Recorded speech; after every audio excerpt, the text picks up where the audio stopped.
Hello, everybody. Welcome to Tim Gaylor Podcast, Wrestling Wednesday. My guest today is Chad Zaputil. He's a three-time runner-up from the University of Iowa. He wrestled under Dan Gable, a super badass dude. He wrestled Eric Akin a lot, who you guys know I was on a kids team with and idolized as a kid, so I'm really looking forward to talking to him.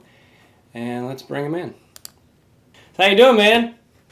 Good. How are you? Good. Good to see you. You're in Alabama right now? I am. I moved here about a year and a half ago. Okay. Well, thanks so much for taking the time to do this. I really appreciate it. Yeah, no problem. Are you a contractor? Yes. Okay. I figured when you said you were at job sites, that's what you were doing. Yeah, yep. Yeah, it's kind of what I did growing up. That's what my father did back in Iowa. Okay. Cool. Is he the one that got you into wrestling, your dad?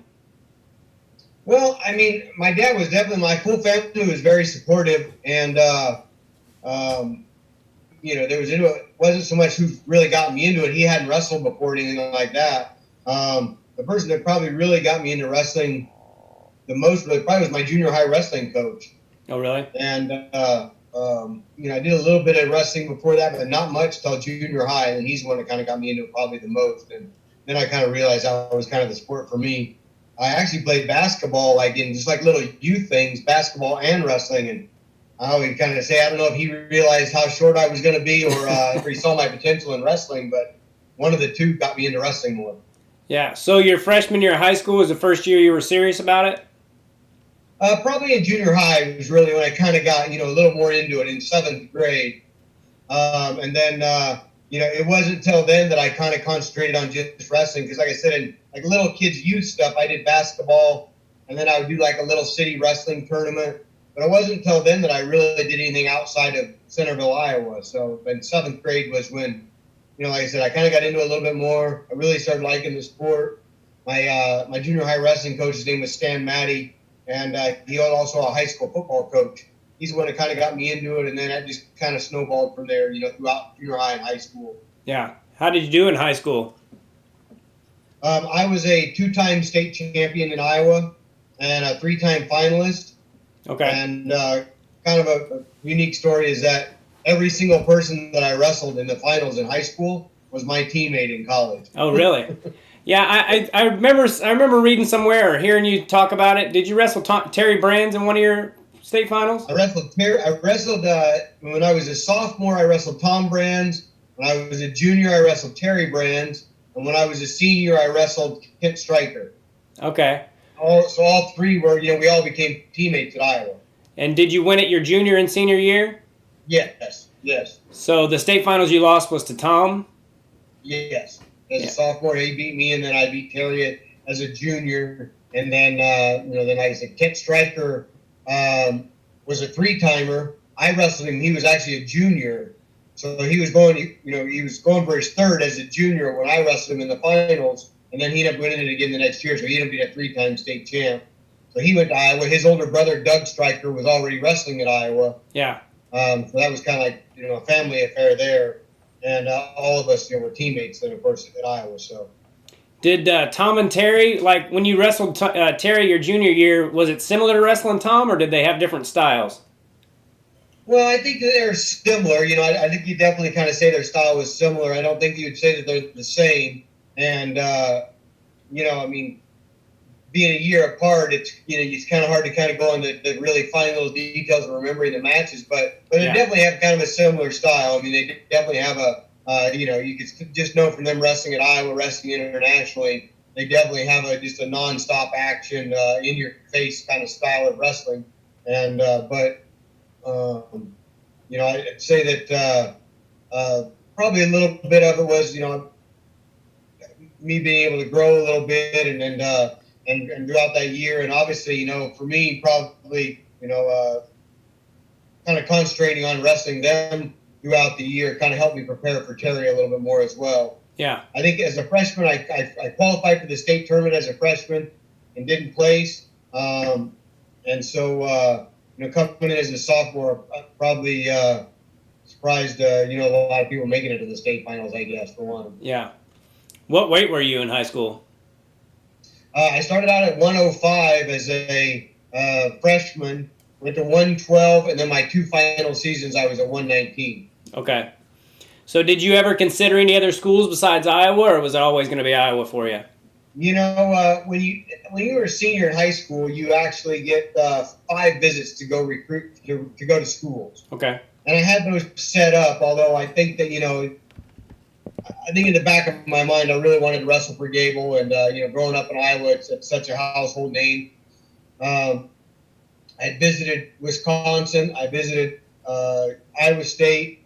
I visited Oklahoma State. And then my final visit was actually supposed to be at UNI. That was actually after the signing date. Yeah. Once the signing date happened, I signed with Iowa, and I didn't even go to my final visit. I canceled it. So yeah. It's I suppose it depends a little bit on where you're from in the state of Iowa, because there is probably a lot of people that grew up Cyclone fans. Where I grew up, everybody's a Hawkeye fan. Yeah. Cool. How was your freshman year? Was it intimidating going to Iowa as a freshman? It was such an incredible room. I mean, I think, obviously, you feel like you're pretty tough coming after, winning a couple of state titles, and I'd done a fair amount of traveling and wrestling at that time. But you come into the room and, there's state champs from all over the country, and on top of that, the amount of people that were there that were on the coaching staff that were, had already, been Olympic champions, world champions. There were times coming in there you felt like you were starting all over. It's you literally came in with guys that were just so skilled and so good that if you got a takedown at the end of a long practice, you felt like you really had accomplished something, and that's really truly kind of how it was for a lot of people. And so it definitely, but you progress fast, and you kind of had to. It was a much more physical style. I think that's one of the things that some people have a little bit of a hard time making the adjustment, because I just think that, for lack of a better reason, for a lot of people, you're still kind of growing throughout high school, and you really become, a lot of people you're growing now wrestling with full-grown men, and I think that, the physicality of it is quite a bit different from high school to college, especially just because of all the guys that you're now training with that have the international experience. So it was definitely a change. I'll tell you that. I don't know if I want to say it was intimidating is the right word, but it was an eye-opening experience, because like I said, I think when you first get there, you kind of feel like you're starting all over from scratch again. Yeah. Did you rest techniques I think maybe you got by with in the past? You had to learn them. You had to fine-tune them a lot. You couldn't get by with anything that was sloppy. You couldn't get by with stuff that. And in high school, not to say that you don't wrestle with some incredibly skilled people, but week in and week out, you don't have that top-notch competition all the time. So maybe you kind of get by with some stuff that you just can't do anymore in college. Yeah. And so I think that's probably a little bit of part of the change as well. Did you wrestle right away, or did you redshirt? I redshirted a year. Okay. And most people were kind of doing that at that time. When I was there anyway, the first person that I saw come in and wrestle straight out of high school was actually Lincoln McElravy. And he had redshirted the first part of the season, and just due to some things in the lineup, he ended up kind of pulling out and making the national finals and having an incredible season. But that wasn't something that I did, or actually most of the guys did when my couple of years before that. So yeah, how did your freshman year go? First year competition. We still wrestled in open tournaments, and still did well in a lot of those things. So it was definitely a good year. I learned a lot. I got to wrestle a lot of not just some open tournaments throughout the college season, but also concentrated on some freestyle that year and won some freestyle tournaments. Actually got to go outside the country and do a little bit of wrestling that year. So I think, wrestling-wise, it was definitely a year to grow a lot, learn a lot, and, just kind of start honing your skills before, you really kind of are technically able to get in the lineup. So. Right. And your freshman year, though, when your first year in the lineup, did you wrestle at the national tournament your freshman year? I actually did not. I was off and on in the lineup. I was myself and Steve Martin were at the 118-pound class that year. Terry had moved up and was wrestling 126. Tom Brands was wrestling 134. And Steve Martin and I had gone back and forth throughout the season. Part of the time I was in the lineup, part of the time he was in the lineup. We had traded some losses back and forth with each other throughout the year. The final wrestle-off before the Big Ten tournament, I ended up losing that wrestle-off, and he got to go and wrestle in Big Tens and Nationals that year. Okay. Kind of like That Gilman. was kind of that was a setback, I guess, for me. Obviously I really wanted to be there that year, and so it was really my sophomore year at 118 pounds when I was in the lineup full time, and then made the national finals that year, but did not get to wrestle in Big Tens or Nationals as a freshman. Yeah, so that was kind of like when Thomas Gilman and Clark were battling back in the day for, what was it, 125? Yeah, it's sometimes some of the. I mean, that's one of the things that at Iowa, especially I think when I was there anyway. I don't know if you've seen the poster, but one of the years when we were coming back and getting ready to start the season, we had 11 returning All-Americans with 10 weight classes. Wow. And so there were many times when, there was just 2 or 3 tough guys at weight classes, and I watched on a few occasions guys transfer out and become All-Americans at other schools because they couldn't break into the lineup at Iowa. And like I said, me and Steve Martin, went back and forth a lot that year. Had some very close matches. If I remember right, I believe it was a 1-point match that I got beat in the final wrestle-off, and then he got one at Big Tens. But again, it's a learning experience. I mean, that's something I think wrestling teaches you better than any other sport that I've ever been involved in, is some of that stuff. And sometimes you learn more. Well, generally, I think you learn a lot more from the losses than you do from the wins. And I also learned a lot of wrestling from Steve Martin. He was a great wrestler. He was probably an even better coach. He's still coaching now, and I learned a lot from him as a wrestler as well. So that's what you do in wrestling. You pick yourself up and dust yourself off and get back in there. Yeah. Speaking of coaches, how would you describe people to Dan Gable? What's he like? I tell you, he's incredibly intense, but he's also just incredibly a thoughtful person. I truly feel like we were a family. Yeah. To this day, I still keep in touch with him. I still talk to him on a regular basis. He's been not only a great coach, but he's a real mentor on and off the mat. And,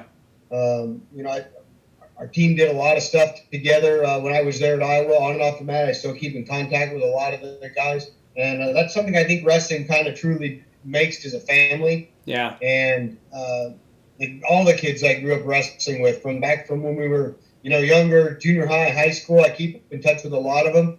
And one thing I think is kind of cool and unique about wrestling is it teaches you a lot of the same lessons, regardless of the accomplishments that you kind of ultimately achieve. People that I still get in touch with, but just some of them were good varsity wrestlers, some of them placed at state, some of them were state champs, some of them wrestled junior varsity. But wrestling teaches you the same lessons, and it's pretty neat in that manner. And I think that's one of the reasons why it's such a big family. You run into people with cauliflower ear all over the country to this day when we stop and talk to each other. Yeah. My wife wasn't from a wrestling area, wasn't from a wrestling family, and we were in Cancun, and we ran across people that knew Iowa wrestling. We sat and talked forever, and when we walked away, they knew everything about Iowa wrestling, and they literally named their first child Lincoln after Lincoln McElravy, one of my teammates. Yeah. And after we walked away from that, my wife was like, I don't understand this wrestling, but it's really a big family everywhere. Yeah, I agree. My favorite people in the world are still guys that were on my high school team, and I would love to get together with all of them sometime, just because it bonds you in a way that people don't understand, the crap that you have to go through and cutting weight and all that, especially cutting weight. Yeah. I was going to ask you about that in a little bit, but what was it about Gable in your eyes that made him such a good coach? What do you think brought out? How did he bring out the best in everyone? It seems like that was his. I don't know. It's funny because I think doing wrestling camps and speaking engagements and stuff all over the years, I think everybody thought that there was something magic that he did, and I don't know that I can say that there's any one thing except for that he truly cared. He was absolutely passionate about the sport. He still is. not just necessarily about him winning, but just about the sport in general. I mean, it just means so much to him. Yeah. And he just cared about you. And I think that because he got to know you so well, and because you were so involved in your life and trying to help you succeed, that he kind of knew people so well that he knew how to make each kid, to reach his potential or get the most out of them. I think that's an important thing, because not every kid on the team was the same. I've seen coaches that can bring in a certain type of an individual and make them great. But I think what Gable did is he took, no matter what style of wrestling you had, no matter what your background was, no matter what kind of, he figured out what kind of made you better and what made you click and what made you help motivate you, and got a lot out of just any kind of an athlete and any kind of person. And a lot of that was, I think, him taking the time to just get to know about you and how you work, and he was really good at that. And I think that because he truly cared about you. Like I said, I know a lot of athletes that still to this day keep in contact with him on a regular basis, and because of him, do what they can for the sport of wrestling, because they see how tireless he is and still does things for the sport of wrestling. And I know it makes me want to continue to give back to the sport and do things for it. And even though I'm removed from it now, I don't. When I first got out of college for many years, and when I lived in California, I did do a lot with the sport. I did do a lot of training with high schools and club teams, and help guys who are training MMA work on their wrestling side of things. Honestly, my body hasn't held up really well on a lot of that front for me to continue to do that stuff. But I still try to do what I can to follow wrestling, give back to the sport of wrestling, and do what I can to just promote the sport and how, what I think it's done for not just me, but for many people that I know. Yeah. I saw that you lived in California, and I live in Lomita now, which is basically right down the street from where you used to live.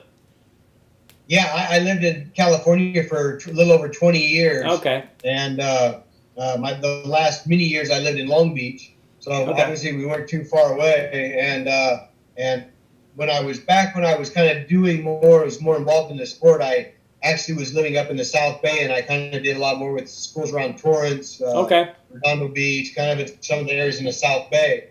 And, California overall has some great wrestling. It's just, there's so much else going on in California. Yeah. You got to kind of find those pockets. And so it didn't probably hear or see as much about it as you would in a lot of the areas in the Midwest, where it's kind of has such a foothold for a long time. It's growing up in Iowa, wrestling was a big sport. It was you would see it on the news. It was followed. It was you probably just heard a lot more about it. Not quite so much in California, but there's so many kids that just the talent is, there's a talent pool out there that just some incredible wrestling.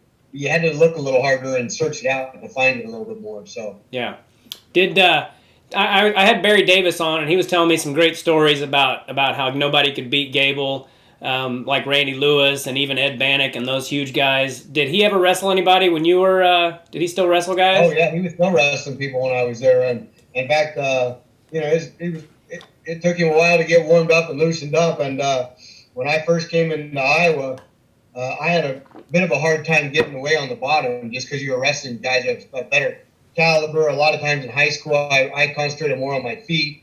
I could usually kind of probably get away from most of those people. I didn't have a lot of the guys that could ride legs real well. So I had to spend a lot of extra time doing just learning how to get away from the bottom, how to guard legs, that sort of thing. And so I spent a lot of extra time, and sometimes even after practice with Gable. And I always joke around and say, well, it's probably not really even joking around, but he'd get on top of me, and that would say, "No, you get away. We're not leaving." And in all reality, he could probably be riding me to this day if he wanted to be, because he was impossible to get away from. Yeah. Yeah, I've heard that before, that he was just, I talked to a doctor one time that wrestled him, and he was like, his hands were just like made of steel. He was just so freaking strong. So heavy. I mean, he felt like he weighed 3 times as much as he did on you. He was just, it was relentless pressure. He was just so good at never letting that up, so I mean, you just really felt, for all practical purposes, almost helpless, I think the times that he would make you work and make you work and make you work, and and I, would get away. I know only because, he was kind of, maybe I hit something good enough that he felt like deserved to be. Because like I said, I think he'd still be on me to this day if he wanted. And I watched him do that to guys that, twice his size in the room, even at that time when I was there. Huh. So, he definitely was incredible. And just kind of had I think I'm not sure how to even put how he kept so much pressure on you, but just knowing how, his knowledge of where to constantly keep the pressure, so you just never felt like you could build a base or get enough movement going to kind of get away, but that's kind of how you learn. That's what makes you kind of learn stuff. And, just like I could do when I wrestled with kids who were inexperienced, and you're kind of teaching little kids, which I did a lot of wrestling camps throughout my time at Iowa and past that. And, the same thing that you would kind of do to kids that were, under your level, which is basically what we were to him. Yeah. Yeah, I love hearing those stories about guys that were total badasses, but they couldn't do anything to Gable. Yeah, I mean, and, it's he just still was honing his craft at that time. He still was working on things, and it's like anything. The day you think you know it all and you quit asking questions and you quit learning is the day you should quit doing it. And he was that same way. He was always still learning things, and watching videos, watching tape of other wrestlers, watching tape of wrestlers from around the world, and dissecting what they were doing. And I think that. Like I said, he was an incredible student of the sport and teacher, but always just learning and just cared so much about the sport. So cool. Who would you say your toughest opponent was in college?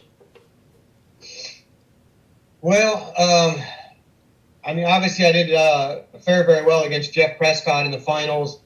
I think I had a bit of a I don't know. I don't think I ever went out really and kind of wrestled against him very well. I don't know if I had a mental block or what kind of it was. I never really felt like I opened up and really ever wrestled him very well. I had a lot of back and forth with Eric Akin, Lou Roselli. I think that a lot of those guys had some really tough matches with. It's hard to say maybe who my toughest matches ever were against. In some international competition, I got a chance to wrestle some guys from around the world. Some very tough competition, and some of those I kind of felt like maybe I was actually, their technique was ahead of mine at the time when I got to wrestle them. So, obviously getting a chance to maybe do some of those later would have been nice. But, it's just Sammie Henson, of course, was another one that I went back and forth a little bit. And I beat him one year, and then he beat me in the finals. All those matches are just any time you lose are the ones that you remember. So, obviously, if you ever get a chance to kind of do some of those again, you'd like to be able to do it. For me, I had battled injuries my last couple of years, and I'm saying that's why the reason I lost any matches, but when I got done with college, I just battled them long enough that I kind of went in to help do some coaching, and I did stay around and helped out in the room a little bit. My competition days were just kind of over from just kind of having to deal with the injuries and constantly battling that sort of thing. So I think that, having a chance to maybe wrestle any of those guys after that time, which a lot of those guys went on and had great careers wrestling internationally. Yeah. But like I said, I just battled some injuries for so long that I just felt like my career was kind of done at that point in time when I got done with college. Eric Akin was on my kids' team, and I grew up in Kansas, and we had some good wrestlers, but not a lot of them did well on the Division I level or even went to Division I because there's no Division I schools in Kansas or anything. So I kind of idolized him growing up. What was he like to wrestle? I watched your guys' All-Star match, and that was a freaking great match that you won in the last. You won in overtime. Yeah, I think I actually scored a point at the end to go put it in overtime. Eric and I had gone back and forth and had many back and forth matches and had some close matches. And he's a fierce competitor and actually ended up coming to Iowa after college and training there for a while as well.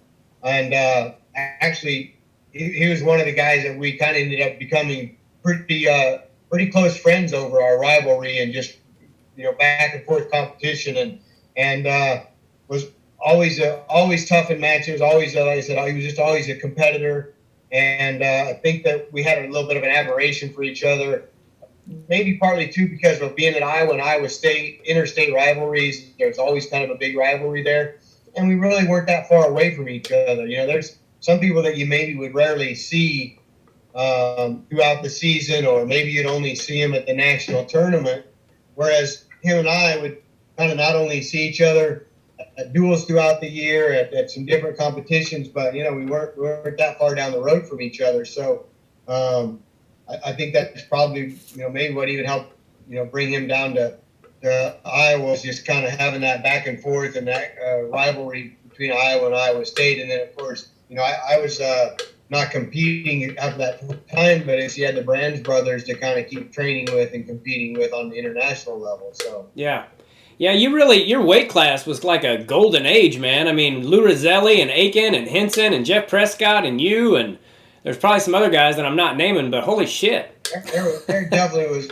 I definitely feel like there was a tough time at the lower weights there, and it was really kind of the same way as you go up the next couple of weights above that. It wasn't like somebody you could, hey, I'm just going to go up a weight and try to get away from the competition, because it didn't get any easier. Yeah. In fact, a lot of people were at that weight to get away probably from some of the next couple weights above it. Yeah. There was a fair amount of weight cutting at that time, and things were done slightly differently than they are now. And so and I was one of them. I mean, we were some big guys in the off season. I mean, most of us were cutting 20-some pounds to get down to that weight. So, yeah, was that a hell of a pull for you, 118? Yeah, it wasn't easy. I would start in the fall and slowly work my way down, and because I would weigh 140, 142 pounds usually in the off season, and I might have been carrying a little extra weight at that time, but to get down to 118 was definitely not easy. Yeah. And probably like most 118 pounders at that time, when I stepped on the mat, I was easily 10 pounds above that most times. So yeah. What do you remember? You made the finals 3 times. What do you remember about your finals matches? In a word, disappointment. But it's I kind of feel like that. I probably didn't open up and really wrestle up to my abilities in the finals matches. Whether just kind of put pressure on myself and didn't kind of go out and wrestle the way that I feel like I could have. And it's I'm not taking away from anything that anybody that I wrestle in the finals, because it may have been may not have changed the final score or the final outcome, but I think it would have changed the score. Yeah. My last couple of finals matches were very low scoring. It wasn't as much offense as I think that there should have been. And just getting out there and opening up and wrestling is what you should do as a wrestler. And that's, I don't think I really gave myself that opportunity very much in my last couple finals matches. Maybe just by put a little too much pressure on myself, or whatever you might call it. But, so I wish I would have went out and done that more than anything. There's one thing that I think that the fans deserve is a good match. You mentioned my match with Akin, and it was a good match to watch. It was back and forth. There was points scored. That makes a good wrestling match. I mean, only however your finals match comes out, it's a lot better to lose 10-9 than it is to lose 2-1. In my opinion, just partially because it gives the fans something to watch a little bit better, and that's what we need in the sport. We need fans. We need people sitting in the stands. We need people that are excited about watching wrestling. I see the way things are promoted a little bit better now, obviously with the internet and with the programs that you can do, and you can keep up to date with things so well and watch matches online. It's kind of exciting to see some of the stuff that's going on in the sport now, and nothing will help further that more than exciting wrestling matches. Yeah. Was there any of your finals matches that were harder to take than the others, or were they all pretty equally like? Well, I think my senior year was the hardest to take, because one is I realized that you realize at that point you don't have a chance to do it over again. I wrestled Henson 2 times in college. We split. I won the one that wasn't in the finals. Yeah. So that's never easy to take, but ultimately I put that all down just to me, and you just got to go out and wrestle and get it done when the timing is right and when the timing's there. I think that's one thing that Gable does incredibly well. I mean, is getting people to wrestle right at the right time. And for me, I just guess I put it on myself that I just didn't get out there and get it done when that timing was right. But hey, I mean, that's the sport. You know, like I said, you learn probably more from your losses than you do from your wins. And I think it helped define me, and just realizing, you know, regardless of what happens, you pick yourself up, you dust yourself off, and you move forward, you know, and you learn from it. And I think that's a great thing about wrestling, is that it's definitely going to teach you to do that. And it teaches you to be a tough person. It teaches you to have discipline and to set goals and work towards them. And it also teaches you that if you don't reach them, you set another one and you keep going. Yeah. Yeah, and making the Division I NCAA Finals 3 times is one hell of an accomplishment. Can you look back on it now and realize what a hell of an accomplishment it was, or does it still bother you? Well, I think I can definitely look back on it now much better than I could then, and realize what an accomplishment it was. Yeah. Does it still bother you? Of course. I mean, I think that you still look back on it and wish things could had maybe come out differently in some ways, but at the same time, you know, maybe it was better for me as a person to not have that. You know, maybe things would have been different for me had you won that. And so, you know, I was like, I don't regret, you know, anything that kind of happened in any way that way. But you know, as a competitor, as a as somebody that's, you know, has that desire to win, which is what kind of got you there. Yeah. Yeah, you never like your losses, of course, but you know, I mean, it's funny when people ask me about matches, and I had hundreds and hundreds and hundreds of matches, and in fact, and even ask me about people that I wrestled. I many times don't remember hardly any of them, you know, as far as just all the wrestling, because you have so many matches over time. And I mean, I had hundreds in high school and hundreds in college, and that doesn't even count all the freestyle matches that you have. And people will say, "Oh, well, you wrestled this guy in this tournament." I mean, you only remember a handful of the ones, and those are usually the ones that stung the most. Yeah, I bet. What were the brands like to have for teammates? I think they were a huge asset to have as teammates at Iowa, just because their intensity was so tough, and they were just, I mean, I think that they were leaders on our team at Iowa. I mean, they really were, especially as time went on at Iowa. But even before they probably realized how much they were leaders at Iowa, just because of their incredible intensity. They were so driven and so competitive with each other. That alone made them, you know, extremely intense. And you know, their competitiveness with each other, their intensity with each other, and then with everybody else. I really think that helped elevate our team. You know, beyond having an incredible coaching staff, but to have teammates that did that. We also had, you know, a number of other teammates that you're kind of, you know, you just kind of went there and you just saw what drive people had, and it kind of helped elevate everybody else as well. You know, I mean, yeah. So many times you might have thought you were intense and thought you had that at your high school level, and you went there and took it to a whole nother level, and to kind of see that, I really kind of think it helped us not only at the lower weights, but throughout our whole team. And you know, everybody kind of became competitive with each other. And you know, there was some incredibly intense and competitive workouts at Iowa that many times might leave the wrestling mat, end up off the mat and into the stands or over exercise bikes or whatever. But you just knew that everybody was trying to make everybody else just as tough as they possibly could be. So yeah. Did they get into some pretty good fights ever? Well, they got into, probably everybody got into some in the wrestling room at Iowa with each other, but they were probably the most fierce with each other. And that could happen over a Monopoly game. It didn't happen in the wrestling room.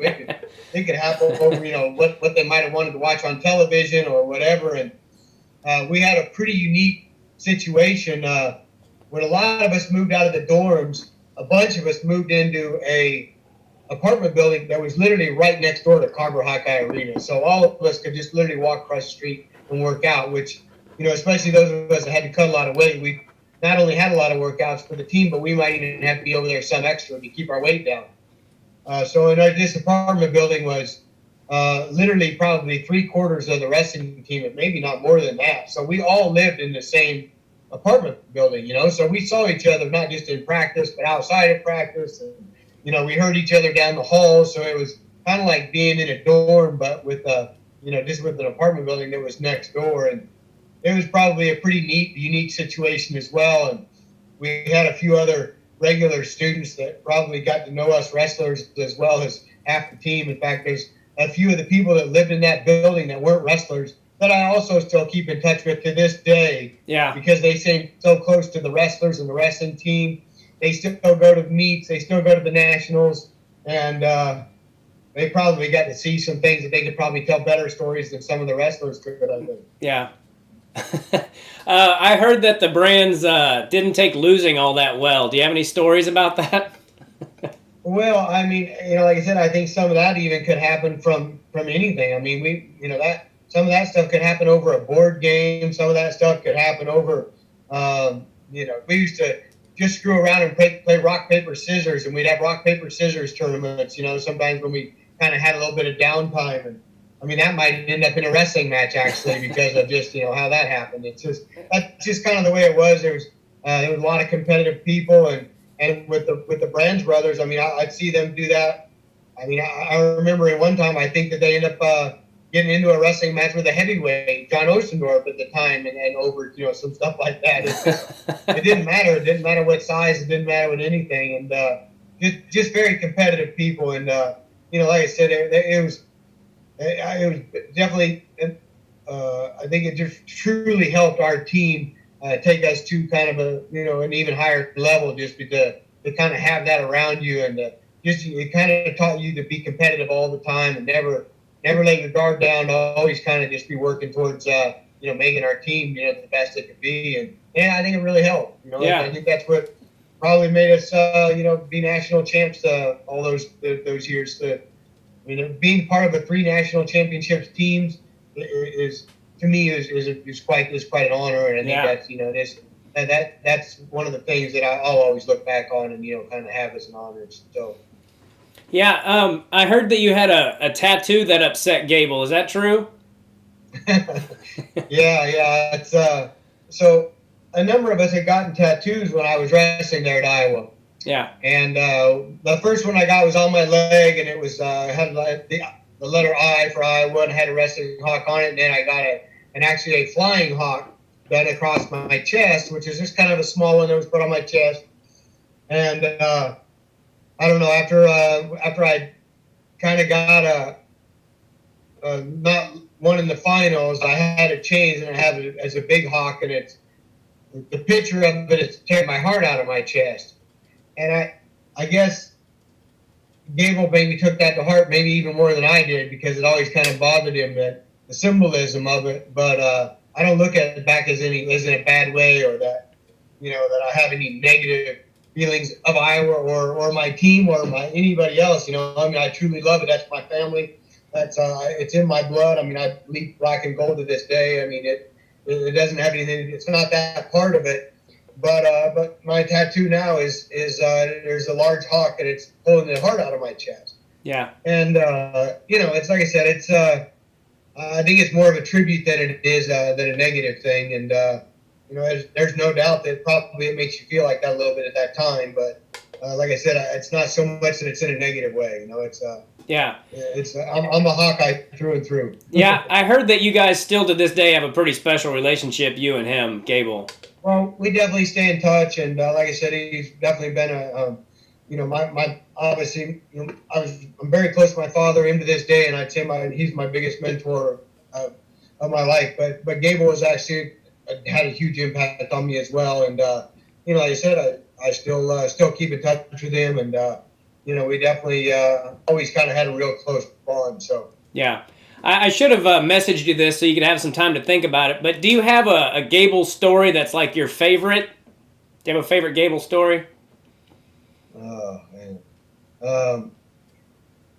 Gosh, I probably should have been able to kind of think of some of those. But I mean, I think some of the things that Gable was really good at, and I'll tell you, this is when you kind of said was intimidating coming in as a freshman. one of the things that I think was tough is going into practice as a freshman, you're always kind of trying to figure out, what are we going to do today? What are we going to do today? And I remember me and my roommate was our heavyweight, John Ostendorf. And especially that year, you'd be like, you'd literally kind of get, butterflies in your stomach like you would before a wrestling match, because you're just trying to, you'd be kind of getting psyched up for it and trying to get ready. Like, well, what do you think we're going to do? What are we going to do here? And you kind of learned real quick that you're going to wear yourself out kind of doing that. You just figured, hey, you prepare for the worst, and then no matter what happened, you were ready for it, kind of thing. Yeah. And I remember when at one point we, when you kind of start doing that, you just kind of worried about, you wouldn't wear yourself out just trying to worry about the pre part of it. You just kind of be prepared for practice. And I think that's one thing that I see now. I see sometimes people in everyday life, they worry themselves sick over like what's going to get thrown at me or what's going to happen here and what's going to happen there. And I think that's helped me cope with things a lot in that manner. Like, it doesn't matter, you're gonna deal with it no matter what. But a good example of that is we had wrestled extremely well on a road trip, and in fact, a couple of guys on the team even got called for stalling, and that did not sit very well with Gable. I bet. We were kind of always supposed to be on the offense, always supposed to be the aggressor. So coming back, we probably knew practices were going to be pretty tough, and in fact, it was very tough. We'd already spent a very long time in the practice room. I don't know if I remember exactly how long, but I think we've been there for 2 or 3 hours already, and we had a really long practice. Just one of those practices where you were totally exhausted at the end of the practice. And we kind of got done wrestling, and everybody just was just dripping wet, and we thought we were done. And Gable said, everybody go get your running shoes on. Oh, shit. And we were like, what the hell? We're surely not going to go. And sometimes after practice, we would go run around the top of Carver Hawkeye Arena. Around the top of Carver Hawkeye Arena is a quarter mile. And so once in a while, we'd get up there and we would finish it up with a few sprints or whatever. But this particular one, after we had an extremely long and intense practice to begin with, we went to the top and we got a little bit of a talk from Gable. And he went back to the very beginning of the season through every match. And this is every person on the team. I don't remember. I assume it was probably every not JV, but every open guy, everything. We'd had 14 stalling calls on any person throughout that year. Wow. So we had to start that after practice run with 14 quarter-mile sprints. And, our sprints were just like everything. They were competitive. People were elbowing for position and people were trying to beat each other around the track. And so after that long practice, we did 14 quarter-mile sprints. Jeez. And then after that, I'm sure we did some other things. We always did a lot of just like pushing drills and pummeling drills and things like that. But to this day, I remember that extremely well, about his speech and about, being the aggressor, and that he went back through and counted that we had 14 stalling calls if you counted up every single person on the team and every match we had to that season to date. That and I said, I don't even know how he could have came up with that many, to be quite honest, but I'm sure he was right, or who knows, maybe he had a few in there. But we did 14 quarter miles that night after a very long practice. So. Yeah, that's actually pretty good, 14 between the whole team. I think we weren't a team that got a lot of stalling calls on us, so to be honest. So, like I said, who knows? He might have thrown in some freestyle matches or something in there. I don't know, but yeah, we kind of and he just did it. That was kind of some of the stuff that he did. I remember one of the heavier weight guys when I was there. Just kind of a neat story. He had kind of got worn out. He was on the road and he kind of had a wrestling road trip where he didn't wrestle very well. So he'd pick him up every single morning and just take him out on country roads and make him run beside his car. And I remember, that individually he would kind of do that for him, just because he kind of felt like he needed better win. He kind of felt like some things he had to work on. And that was part of it. And part of it just makes you mentally tougher in it. Yeah. You kind of makes you just know now that you've done more than the next guy. And I remember this guy telling the story about it, and we were like, oh, man, you kind of had to do all that extra. And he said, he turned the radio on too. He said, at least I could listen to music when we were out there, So it was like, that that was his prize, that he kind of got to listen to some music when he was running beside. He would leave the window down and let the music come out of the window, and he'd make him run beside his car on a country road every morning. Definitely some unique stories, and definitely things that he would do maybe individually unique to you, like that. Like with me, he would make me stay after practice and make me escape from the bottom. Maybe everybody else had gone on and done different things, but he worked with you individually on things that maybe he felt you truly needed to be better. So yeah. Yeah, what a dedicated coach. I mean, I've heard the stories about how that's why he had to get out of it, because he was just so emotionally invested in it that it was just, too hard on him. It would be hard, and I think that, you have, I think, it's probably to focus that hard for so long, to put so much of your heart and soul into it. I think it definitely would be tough, and I think that now he also was able to kind of sit back and look at wrestling as a whole and do some good things for the sport as well. I think just like, many people, but I think that he really is truly an incredible ambassador for the sport. And I think he's been able to do a lot of good in that way as well. And so I think it was probably for the sport, it was probably good to see him maybe step back from the coaching aspect and just do things for the sport in general. Yeah. I mean, there's a lot of great ambassadors for this sport because of what a great sport it is. Like I said, it truly is a big family. You don't run into somebody anywhere, and if it's wrestling, not talk wrestling, or if you see somebody's cauliflower ear, or I have people to this day stop me on construction sites. I had somebody stop me just the other day. I was in a Home Depot buying materials, and one of the guys that worked for a distributor that was there to stock shelves or go over stuff with the Home Depot and saw my cauliflower ear, and we talked for 20 minutes, and he was a high school wrestler and told me about what a big impact it had on him. And when I told him about my story, he was like, "Oh, that's incredible." And, he knew about Iowa wrestling. He knew about Gable. He kind of knew about, but he just wrestled in high school, but it was a big impact on him. And that's what's a neat thing to me. Yeah. I love it. I hope my boy wants to do it. And, I'm just going to try to introduce him to it. Do you have kids? I do not have any kids. Yeah. And I was always torn about that a little bit. I think in the big picture, I would always probably want my kid to wrestle. But whenever sometimes we were going through a whole lot of stuff in wrestling, we'd always be like, "Man, I'm going to teach my kid how to golf or play baseball or something." Yeah. Have you, being a smaller guy, have you ever gotten into a fight with somebody that thought they were going to, I don't know, or somebody started shit with you that thought they were going to whoop on you and then...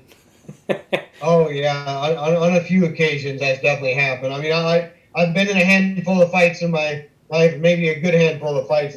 I've never, any of them were anywhere near my size, actually. So I guess wrestling is always pretty good for that. It's always teaches you a lot. And when I came to California, I started getting into doing some jiu-jitsu and then gotten into doing some MMA training. And the same thing was there. I did a lot of training with very few people that were my size because there wasn't a lot in those weight classes, especially in the beginning of MMA.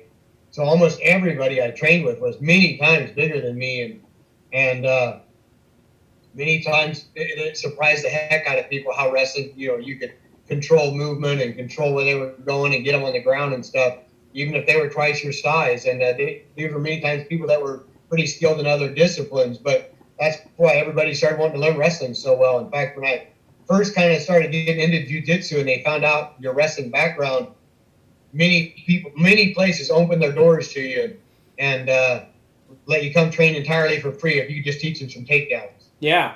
I went and did jiu-jitsu one day, and the guy running the place was like, because I was pretty good. I was a state champion. I wasn't I didn't do great in college or anything. But speaking of stalling calls, when I was in high school, I probably got a stalling call every match. I mean, because I had a knack for getting 5-point leads, and then I didn't have much of a gas tank, though. I don't know, my brother did, but by the third period, I was dead. So 14 stall calls for me, I'm like, man, I probably did that. And my high school coach, his name was Mike Halupnik, and he actually wrestled in college, didn't have a storied career or anything in college, but the one thing I will say is, as a high school athlete, we were always in good shape. I mean, that was one thing that he did. He always got everybody in good shape. And growing up in southern Iowa, the team kind of built up a little bit kind of as I was growing up. And then when I was in high school, we not only was it the first time Centerville had won a state championship as a team, because we won it when I was a senior, but it was the first time anybody in our area had even like won it in our class as a team. And so, but we definitely won a lot of matches in the third period, and it was a lot more. We won probably a lot more matches from grit than we did from technique. So Yeah. Yeah, I remember telling my high school coach on the way to the state tournament, me and another guy were undefeated on my team, and I said to my coach, I go, if I get a 5-point lead, I will not lose. And in the quarterfinals, I had to wrestle a guy ranked second, and I had a 6-point lead, and he almost came back on me. It's very similar to you and Akin's match in that, it was like a similar score and all that, and I ended up winning, but I thought I was going to freaking die, and everybody in college was that way, like I could still get 5-point leads, but holding them wasn't the same as it was in high school for sure.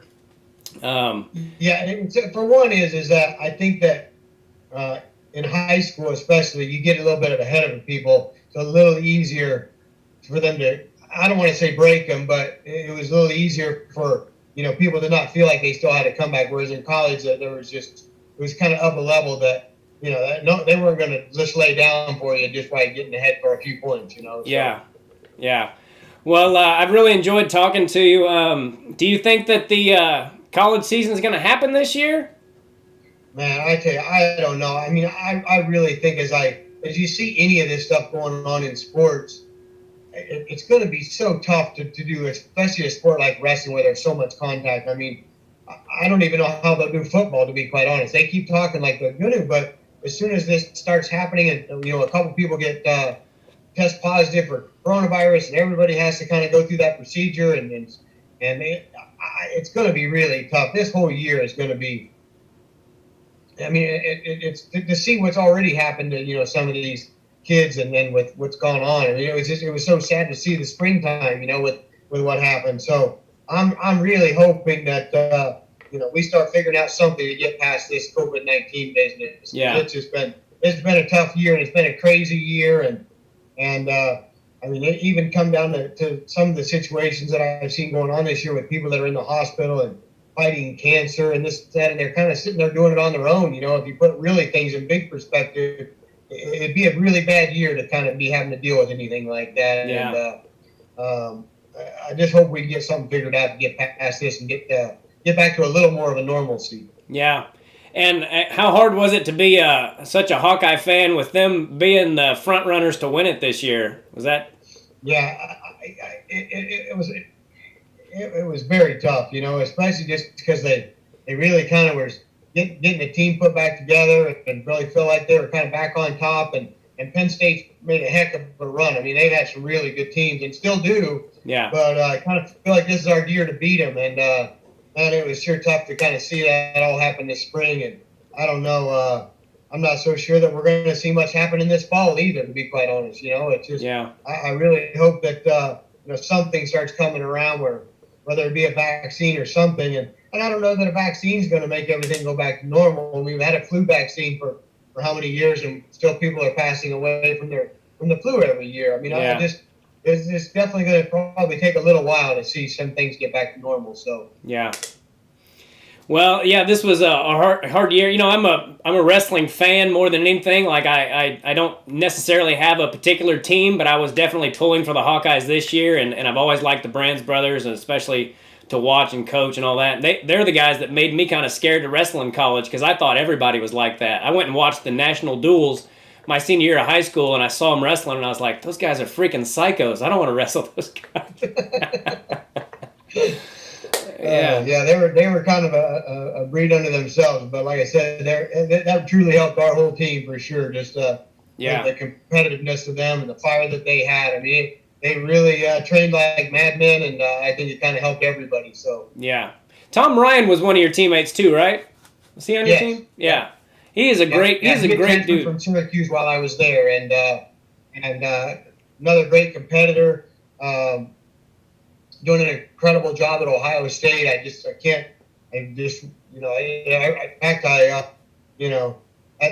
really kind of do a little bit of rooting for Ohio State these days, which I never would have done that before. That's for sure. So. Yeah, he's a great person. I went and did a comedy show. Me and Greg, I think it was Greg Warren and I. We went and did a show for them, a benefit for their RTC, and he was like, "Are you going to the Olympic trials?" And I was like, "I don't plan on it." And he was like, "Well, I'll get you a ticket." And he goes, "Hell, you can stay in my room if you want." And so I went to the Olympic trials. I stayed in Tom Ryan's hotel room, and speaking of how great of people wrestling the sport makes. I mean, think about that. The guy's head coach at Ohio State. He didn't have to let me stay in his freaking room, but he was just like, one old wrestler to another old wrestler. He's like, yeah, sure, what, you can stay there. I don't care. He's truly that kind of a guy. Yeah. We used to go home with him in the summer and do a wrestling camp in Long Island with him, and some of them are just incredible trips. You get to meet him, his family, and he truly just opened up and said, "Take the shirt off his back for you." That's who he is, and I think that's why you see Ohio State doing so well. Is because he kind of has that same mentality. He's a great competitor, but he's just truly a good guy. And I think that's the kind of person that gets the most out of people. Yeah. It's funny that you say that about giving you the shirt off his back, because we went to lunch at the Olympic trials, and I just mentioned to him, I go, "That's a sweet Ohio State jacket you got on." And he goes, "You like it?" And he took it off and gave it to me right there. I mean... Yeah, that's Tom for yeah, sure. I mean, who does that? And he was just like, "Here you go, you can have it. I can get another one."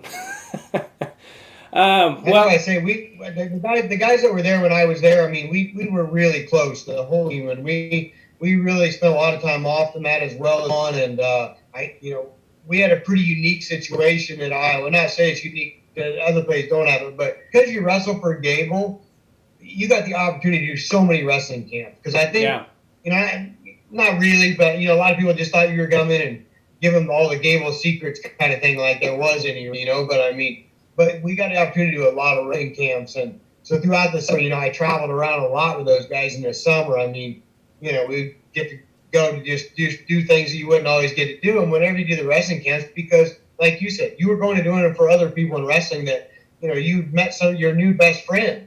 It'd take you on out fishing and just to sightsee and do things around their area. I mean, we got to do that in Alaska, Hawaii, New York, from one end of the country to the other.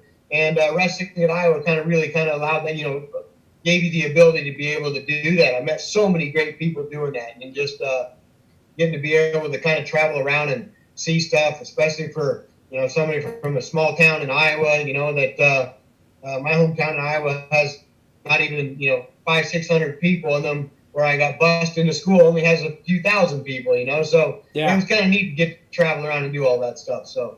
Yeah, what a cool thing that you got to wrestle for Gable and spend so much time with him, because, I mean, think about how many people have been impacted by him in the sport. Look at, you look at all the different coaches across the country, and almost all of them you can point at, and there's some Gable influence there somewhere. You know what I mean? Like they either wrestled for him, or so many head coaches now that were influenced by him. I just think that's really cool. He's like royalty. He's definitely a great person to learn from. I mean, and like I said, that's kind of on and off the mat, and I think his enthusiasm for the sport, is truly infectious to people, and definitely a lot of people there that became great coaches themselves, and I'm sure that spending time under him definitely helped that. And we had a lot of great coaches at Iowa as well, as I was there.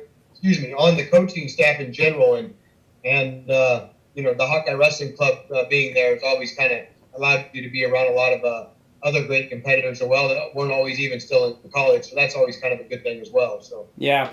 I've been fortunate enough to do quite a few of these wrestling podcasts now, and honestly, my favorite guests have always been ex-Hawkeyes, guys that were under Gable, and I've had a few guys that knew John Smith pretty well too, and those are always awesome. But I've had a lot more Hawkeyes than anything, and so I really, really appreciate you taking the time to do this, and I hope it goes well for you in Alabama and all this crap gets rectified soon. Yeah, absolutely. Well, I hope to see you do some comedy here at some point too then, because I wish we'd have known that we were so close together when I was out there. Yeah, I used to work at the Long Beach Laugh Factory all the time. Really, I've even been there. I mean, I've been to all the comedy shows around LA, because we would get out and see him sometimes, but just not, I guess probably it's kind of like LA is pretty easy to kind of not know what all is going on there because it's such a big city and so much going on. And yeah, I heard. I always would try to get out and see some of anybody that has a wrestling kind of background. So cool. Yeah, Greg Bourne's a great comedian too. If you've ever seen Greg, have you ever seen Greg? I do. I always like his hit him with your flute, Greg spot. So yeah, he's great. Do you live near Birmingham at all? Well, it's actually about 4 hours away from me. Okay, all right. Because I'm not sure. I think Alabama may be one of the few states I've never been to as far as for comedy, or maybe I did a one-nighter there. But I know the Stardome is there, and I'd like to work there. But if you get there, let me know, and I'll tell you, as a state, Alabama's getting a little bit of wrestling going on down here, and cool. They're kind of building a little bit. I don't know if you've got to see there's actually a documentary called Wrestle. I have not. And it's kind of about kids in Alabama. You look it up and watch it. It's pretty interesting. Okay. Alabama is not historically much of a wrestling state, but it's starting to do better right now. And I'll tell you one of the reasons why I think that it is because all these football coaches are kind of touted how good the kids are with a wrestling background. Mm-hmm. And I think that made them notice a little bit down here because football is a religion in this state. And I think now that they're starting to learn a little bit of wrestling to go along with it for that reason. So. Cool. That's great to hear. I've always heard that football players or wrestlers make great football players. You know, some of them have had success without even playing football. They just go right into it. We got a number of them actually that done quite well. Yeah. Well, thanks so much for taking the time to do this, buddy. God bless you, and hope everything goes well for you guys out there. Thanks a lot. Thanks a lot. Talk to you soon. And I will let you know when this is up, and you can share it and all that stuff if you would. Sounds great. Appreciate it. Cool. Thanks, buddy. Have a good day. You bet. See you later. Bye. All right, everybody. Chad Zaputil. I always say his name wrong, damn it. I meant to ask him exactly how to say his name. That was really fun for me. Like I said, talking to ex-Hawkeyes is always super cool. What a nice guy. I love when these guys are so forthright with all that stuff, and it's really cool to hear stories about Iowa especially. So I really appreciate him doing it. And you guys, as always, go to makingithappen.com, MACAN, help out little Bo Macon and his family, and subscribe to this YouTube channel. I'm going to have some solo podcasts coming out soon talking about some of the things going on right now in the country, and I really appreciate you guys' support, so God bless all of you. Take care. Bye. Do us both a favor and click on that subscribe button.